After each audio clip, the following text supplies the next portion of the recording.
Hi gang, the Astral Claws is a name mostly forgotten in the Imperium of Man, all records destroyed in the wake of the chapter's treachery after they turned against the Imperium. But their rebellion was never intended to end that way. The argument of the Astral Claws and their chapter master, Luft Huron, was originally a legal dispute over who would better protect the Imperium, and no one expected it to spiral into rebellion, secession, and the years-long conflict that was the Badab War.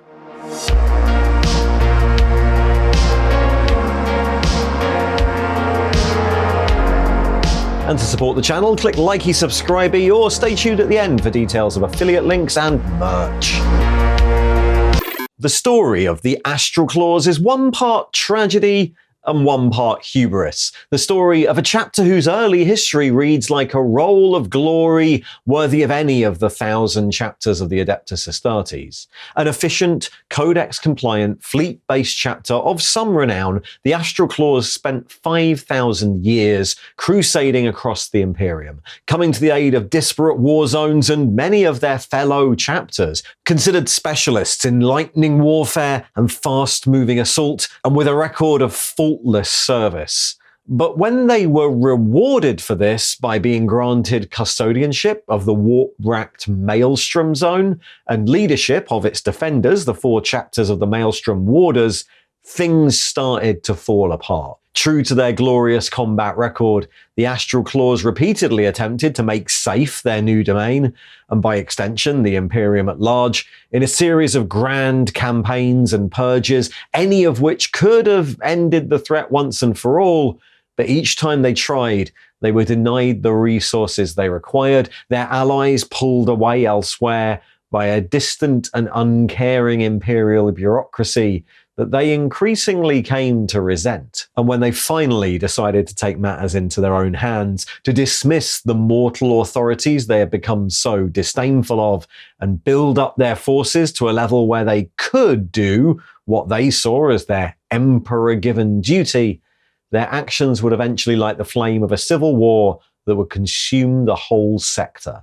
The Badab War would see 17 chapters of Space Marines engaged in open conflict, the Astral Claws' homeworld destroyed, and the survivors of the chapter consigned to an eternity as renegade Chaos Marines, raiders in the mold of the very enemy they originally sought to destroy. Piecing together the early history of the Astral Claws can be a difficult task. In the light of their secession, the chapter was subject to an edict of obliteration carried out by the Inquisition, an order to burn any mention of the chapter from Imperial records, and the Astral Claws' own archives would be destroyed with the fall of their planet at the end of the war. However, some information still remains, from dusty data vaults not yet consigned to the flames, or contemporary reports that still exist from that time, enough to put together a partial history of the chapter. The Astral Claws chapter seems to have been an active part of the defense of the Imperium since M35, with a history of glorious leadership and effective campaigning few other chapters could match.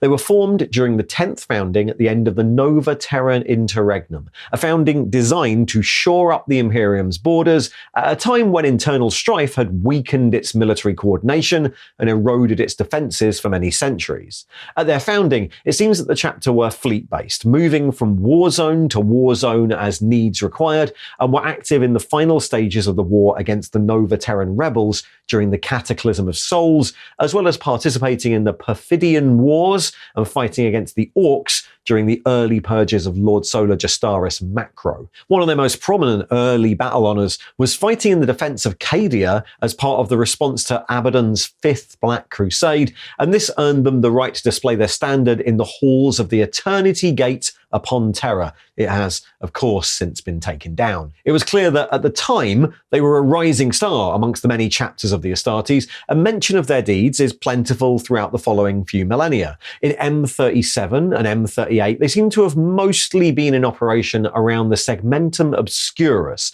They fought in the Ecclusiad Wars and the Tanninim Crusade that followed, fighting for more than 4 decades across the northwestern fringes of the Imperium. During this time, they liberated the Naraka subsector from Orc occupation, their fast-moving bikers and rhinos cutting off the Orc tanker mobs on Gulag 6, and then spent years roaming the darkness of the Tananim Expanse, destroying outcast Eldar raiders, Xenarch enclaves on Alakstar, and recovering the ancient Explorator arc Principia Gravis in 714 M37. For all this, they were honoured with an Imperial Sceptre of Victory and granted a Temple of Honour on the Shrine World of Paisentos, of course now deconsecrated.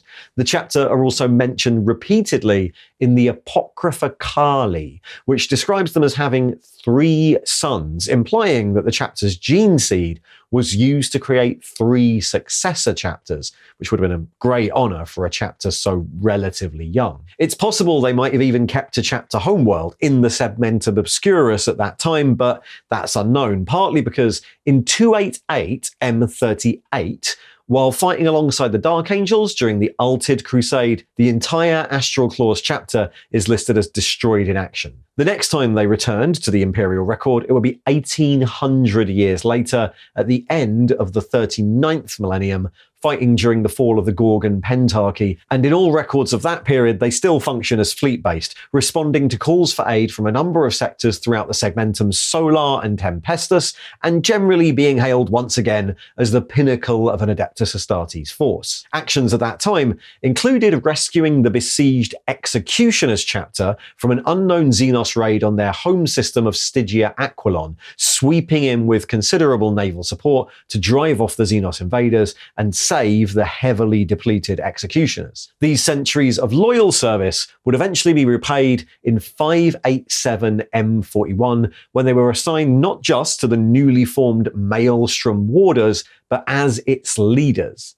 The Maelstrom Warders was a grouping of Space Marine chapters assigned to and granted domains near to the Maelstrom Warpstorm, with the intent of forming a cordon that would keep the Imperium safe from heretic raiders and the rogue Xenos that lurked within. Prompted by the recent fall of the world of Signax to Raiders from the Storm, the new group originally comprised of the Lamenters, the Mantis Warriors, and the Charnel Guard, and the group would be led by the Astral Claws, who were granted dominion over the Badab sector. The Badab sector was an industrial powerhouse centered on the world of Badab Primaris, a teeming world of manufactorums and hives with its own nobility, political structure, and impressive PDF forces. The Astral Claws took up residence in orbit, occupying the High Guard orbital platform, and under their chapter master, Rovik Blake, the chapter saw a period of growth as it utilized the production capacity of Badab Primaris and the nearby forge world of Angstrom to restock and re-equip its warriors. After 50 years of this, under command of Blake,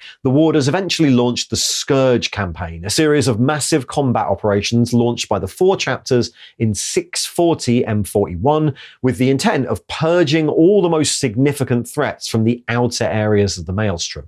The campaign was incredibly successful, probing not only into the human worlds of the wider zone, but also into the outskirts of the Maelstrom Storm itself, clearing out Xenos and heretic enclaves from worlds that had not known the presence of the Imperium for centuries. At Taskar's Wound, the Scourge campaign even succeeded in pinning down and almost wiping out the Chaos Marine warband known as the Reborn, who had been responsible for the death of Signax all those years ago. However, the campaign was cut short when the Charnel Guard were reassigned by the High Lords of Terror, pulled out of the Warders grouping and transferred across the galaxy, and without any reinforcements, the Crusade stalled, with some planets even falling back into heretic clutches within decades. It was that set the scene for the massive build-up of power that would happen under the Astral Claws' next chapter master, Luft Huron, elected to command in 715 M41.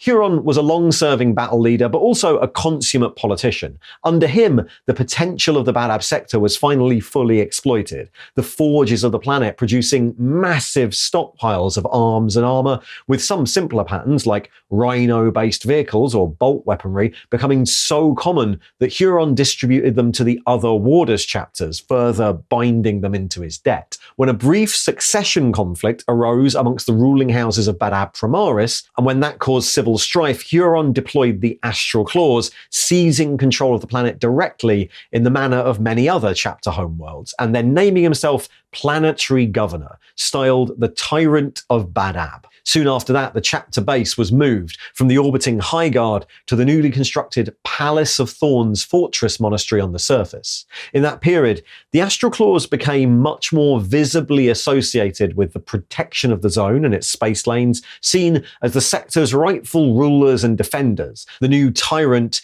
expanding his stockpiles and military arsenal considerably in the hope of mounting his own crusade for the pacification of the Maelstrom. He actually petitioned the High Lords of Terror for permission to launch this in 729 M41, but this petition, like any before it, was just dismissed out of hand.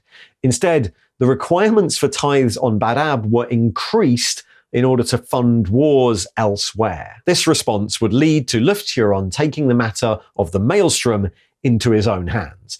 In a legal dispute that would end up lasting over 12 centuries, Huron cited the ancient rights of Space Marine commanders over their own domains and his duty to protect the Imperium, and made the decision to withhold the Badab sector's tithe, redirecting it towards fortifying his domains and, secretly, expanding the Astral Claws far beyond their nominal size in preparation for his new crusade. In response, the lords of the neighbouring Carthago sector, whose ancient task it was to distribute that tithe, petitioned the Administratum, claiming that Huron was defying the will of the Imperium. This legal dispute would then drag on through the imperial court system for the next 120 years, known as the Badab Schism. In the meantime, the Astral Claws would continue in their duty of glorious service to the Imperium.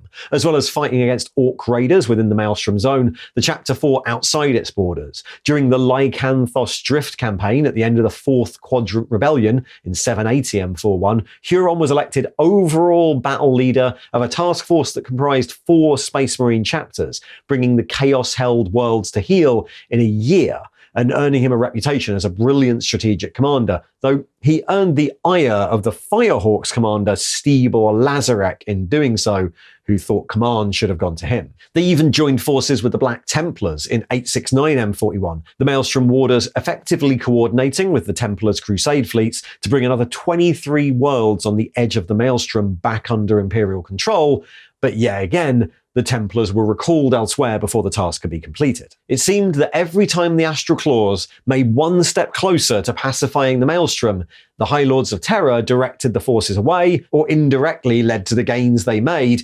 crumbling back away. But it wouldn't be until the opening of the 900s M41 that the tensions within the Badab sector would finally boil over into war. While it's tempting to attribute this behaviour, their desire to rule over the Badab sector and the wider zone, that later insistence on their emperor-given right for the Astral Claws to do as they saw fit, as the particular idiosyncrasies of Luft Huron, in reality, Huron was merely a particularly prominent example of beliefs that chapter had held for many thousands of years. The Astral Claws had long been noted as a chapter with an extremely high opinion of themselves and of the right of the Astartes to rule in general. As far back as the 38th millennium, allies had noted that the chapter had a greater lust for glory than for the rewards of duty, and it's clear that the warriors of the chapter saw themselves not only as first and foremost amongst the Imperium's defenders, but also as true angels of the Emperor, set above the common humanity that they ruled over and worthy of veneration, subservience, and reverence by mortal humans. This also stretched as far as believing the Astartes to be ultimately superior to all other non-Astartes agencies of the Imperium, and they were quick to anger in the case of any other branch of the Imperium meddling in what they saw as their holy mission. This disdain for mortal humans also meant that while they saw themselves as humanity's defenders, they generally had little regard for individual mortal lives,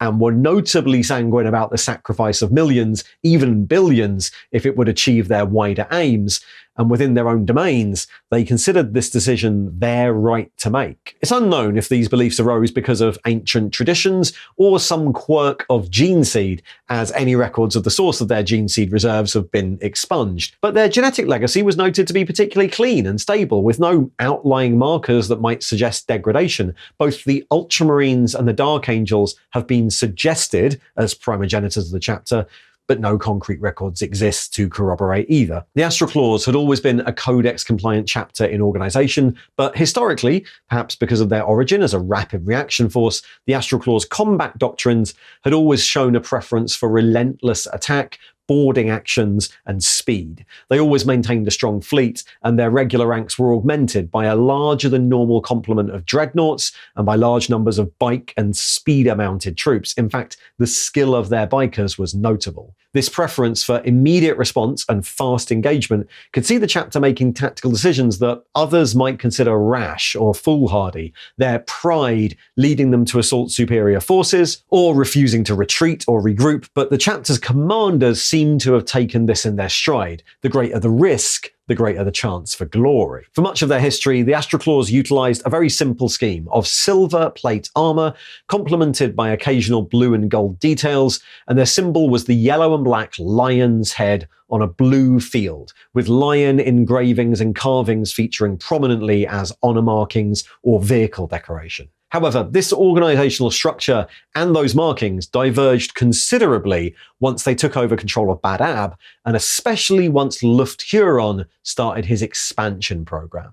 After the formation of the Maelstrom Warders, their marking, the Swirl of the Void, became common amongst its 4 chapters, but it was particularly common on the warriors of the Astral Claws. And then, after the rise to power of Huron, his personal heraldry, the Tyrant's Claw, also became a common marking, and as the expansion of the chapter happened, this came to replace the old symbols entirely, paired with a number of simplified colour schemes, even sometimes just unadorned silver armour. The exact details of the Astral Claws expansion and the crimes committed in doing so are unclear, but it's certainly the case that the chapter numbers far exceeded that of most chapters well before the outbreak of any war. Contrary to popular opinion, there's no exact number that a Space Marine chapter is required to cleave to, but around 1,000 fighting Marines is the intended size, and there's considerable suspicion within the Halls of Terror over any attempt to expand far beyond that. Legion building is considered to be hubris of the sort that birthed the heresy. There is a little leeway there. Some ancient chapters never accepted the Codex Astartes to start with, and have always been overstrength, and crusading chapters, whose fleets are dispersed across the galaxy, have more leeway than most. But in either case, it's clear that Huron cared little for this convention. To his mind, Space Marines should be unstoppable armies who ruled over mortal humans, and expansion seemed to be something he had no problem doing, though he was wise enough to keep the exact size of his chapter hidden. The first instance of this expansion was likely to be the secret reabsorption of the Tiger Claws. The Tiger Claws chapters were one of the 3 successors of the Astral Claws, and in late M40 they emerged from a long isolation. At this point, thought lost in the warp, the chapter was badly damaged and its numbers very low, but when the master of the Tiger Claws, Vendatha, undertook a journey to Terra to petition for his chapter's gene seed to be released so he might rebuild, he mysteriously went missing.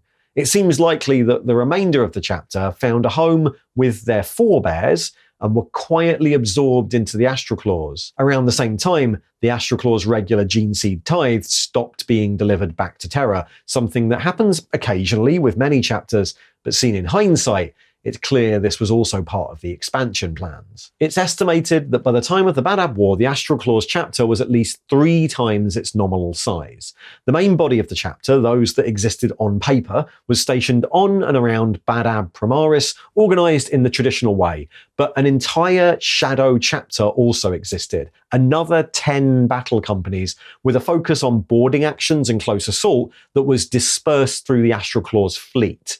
This fleet was also vastly swollen, often with ancient ships captured from the various heretic and unaligned raiding forces the chapter had destroyed over the years and salvaged in the shipyards of Angstrom or Bad Ab. In addition to this shadow chapter, Huron had committed another crime in the raising of the Tyrant's Legion, a vast and heavily armed PDF force that far exceeded the bounds of what a Space Marine commander was reasonably allowed to control. The Tyrant's Legion was modelled after the Astra Militarum, but used Astartes warriors as commanders, discipline officers, and line breakers, often considering the mortal troops as little more than human shields and cannon fodder to maximize the effectiveness of this Astartes corps. Amongst the millions of Tyrant Legion troops stationed across the sector, there were well over 1,000 more Astartes warriors, possibly including an entire company of ex-Tiger Claws Marines. These specialist troops expanded to include Retaliator squads, a brutal boarding assault squad configuration that was used as shock troops, and the infamous Corpse Taker apothecaries, who'd scour the battlefields of the war, looting gene seed from the fallen of either side, for the Astral Claws didn't care where their new recruits came from as long as their expansion could continue. In total, it's likely that the Astral Claws chapter at the beginning of the war consisted of at least 3,500 battle brothers, possibly growing to as many as 5,000 once it all kicked off, all cleverly dispersed amongst their bastions, their fleet, and their million-strong auxiliary forces. The actual outbreak of the war across the Maelstrom Zone can be attributed to many different causes, but it's clear that at its centre was Luft Huron and the Astral Claws. In 901 M41, with the Administratum finally coming close to a decision on the Badab Schism and the Carthago sector feeling very emboldened, a tithe fleet was sent to the borders of the Badab sector to demand payment, and after being given the customary warnings, was destroyed. This temerity would lead to the 3 Maelstrom Warder chapters, under the insistence of Huron, signing their Articles of Just Secession in 903, remaining in the Imperium, but formally citing the sovereignty of Space Marine chapters over their homeworlds and seceding from the control of the Administratum, along with any obligations regarding their tithe. The Badab War was effectively a response to that declaration. There's a much more detailed video here, but in short, the Carthago sector called for Astartes' aid in 904, was quickly answered by the Firehawks chapter, who still bore a grudge against Huron, and then later the Marines Errant chapter. A limited border war broke out amongst the 5 chapters in the northern reaches of the zone, which saw the Carthans and their allies firmly forced onto the back foot, but a conflict of that scale was only to draw the attention of the Imperium further. In 905, after an inquisitorial investigation, the conflict was elevated to being considered a threat to the Imperium, the secessionist commanders were ordered to surrender themselves to judgment, and the lords of the Carthago sector were executed for provoking the war in the first place. When Huron and the other secessionists refused to stand down, the Badab War erupted in full as the Imperium swung into action, and chapter after chapter was deployed to put an end to the rebellion. Of course, the Astral Claws were present in full force throughout the entire conflict. Their garrisons and fleets were deployed across the zone and fought in most of the major engagements of the war, alongside the Mantis Warriors and the Lamenters, and also alongside the Executioners chapter, convinced to Huron's side in repayment for their debt of honour from centuries before. Astral Claws forces were engaged at every possible scale, from defending fortifications in the northern zone to fighting the Fire Angels in a swift-running battle during the defense of Sagan, to deploying special operatives into the Forge World of Angstrom to defend against Red Scorpion's raids. During this time, more and more Astartes were force-created, the chapter speeding up production as much as it was able, and millions upon millions of mortal humans were conscripted into the Tyrant's Legion to soak up the bolts of the attackers. Eventually, though, with the weight of numbers piling against them, the Astral Claws started to become isolated. Successive chapters of Loyalist Marines eventually pinned the Mantis Warriors down in the Endymion Zone, and the Lamenters were knocked out of the war by the Minotaurs chapter, and even the Astral Claws' allies and the Executioners deserted them when they discovered the practices of the Corpse Takers. When the final loyalist push came, besieging the Badab system itself and slowly pulling apart its formidable defences, the Astral Claws stood almost alone. In the final throes of the war, as the surface of Badab Primaris cracked from seismic charges placed by the Carcharodons, Huron fought and killed the Star Phantom's captain Drukal Androcles in the collapsing Palace of Thorns, before eventually fleeing the planet with as little as 300 survivors of the chapter aboard the Astral Claws cruiser, the Spectre of Ruin. The end of the Badab War was effectively the end of the Astral Claws. In the wake of the war, the chapter was declared excommunicate traitorous and its worlds given over to the Star Phantoms, but their story doesn't completely stop there. Luft Huron and much of his command staff, as well as a core of Astral Claws veterans, survived, fleeing into the Maelstrom itself and establishing themselves on a world deep into the Warp Storm. There, Huron, grievously injured in his final duel and painstakingly rebuilt with bionics, founded the world of New Badab and built himself a new Palace of Thorns. With nowhere else to turn, he made dark pacts with the powers of the Warp, and eventually he emerged reborn as Huron Blackheart, Lord of the Red Corsairs, a piratical force of renegade Astartes that continue to plague the Imperium to this day. In the mind of Huron, he was always right. He desired to be a general, not a monarch, and his actions were only ever to protect his domains. But since the Imperium turned on him, he seeks only revenge. The Red Corsairs, originally formed from a core of Astral Claws, but now a massive force of renegade marines from many different chapters, is his way of amassing power once again, with the ultimate goal of bringing down the Imperium. Since the formation of the Great Rift, of course, this has become politically a bit more of a challenging job. The Rift joined the Maelstrom up with many of the other warp storms of the galaxy, no longer an isolated storm, but part of the wider network of chaos incursions, and shortly before its emergence, Huron had to make an alliance of convenience with Abaddon the Despoiler, receiving a Blackstone fortress for his troubles. By the end of the 41st millennium, the Astral Claws are no more, but the Red Corsairs are a bigger threat than ever, and Huron Blackheart is a much more dangerous foe to the Imperium than Luft Huron ever was. So that's the Astral Claws. Surprisingly, while the events of the Badab War have remained relatively consistent over the years, the chapter itself has gone through a few changes. Again, I have a whole video on how the Badab War changed over time up here, and that is also mostly the story of how the Astral Claws changed. But in short, while the Renegade commander that instigated the Badab War was always called Luft Huron, he was originally named as the master of the Tiger Claws, shown here in the original Badab War article from 1989, in this fantastic tiger stripe scheme that presumably no one wanted to paint. At this time, the Tiger Claws were the main secessionist force in the war, which started when the Imperium attempted to collect their undelivered tithes, and Huron was an obviously power-hungry and maniacal commander, rumoured to even be an alien shape-changer or under some sort of alien control, and also psychic. Eventually, a lot of that chaos, corruption, alien control thing would be shifted into the description of Huron Blackheart and the Red Corsairs, who have limited psychic powers and like a weird alien friend that follow them around. And that storyline got a lot more development over the 90s and the 2000s, since the Red Corsairs were an active Space Marine force. The rest of their backstory, which painted the Astral Claws as prideful but very loyal, was only created in 2010 for the Badab War campaign books, by which point they had now been switched to Astral Claws. It was actually the Badab War books in 2010 that reintroduced the old Tiger Claws as this wayward, possibly corrupting influence on them. And of course, the 2010 books gave both chapters new colour schemes that were considerably easier for people playing the game to actually paint. But of course, the changing story of the Astral Claws over 30 years is kind of the changing story of the Badab War itself. So, if you want more information than this, have a look at the full retrospective video. I'll put a link in the thing below. Until then, until we return with another chapter, thanks for watching. And if you'd like to hear more about the lore of the Imperium or just the Badab War, there's another video just popping up there to the right. In the meantime, you can like and subscribe. Of course, that's always useful. You can look in the description below for affiliate links. And also, I've got merch. There'll be a few products just there below this video. But if you'd like a wider range, have a look at the website. See ya!